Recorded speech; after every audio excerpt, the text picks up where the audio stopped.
Kita mo naman yung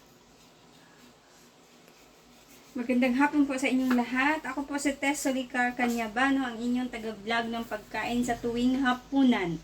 Ayan po ang aking menu ngayon ay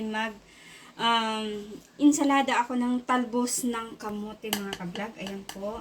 At may ano na po ako na bangos, yung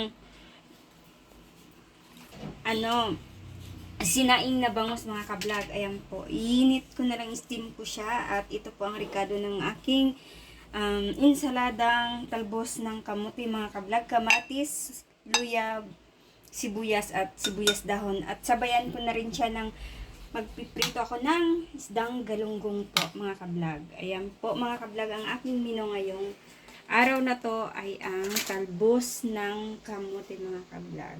At ang sinaing na bangos at pritong galunggong. Magandang gabi sa inyong lahat.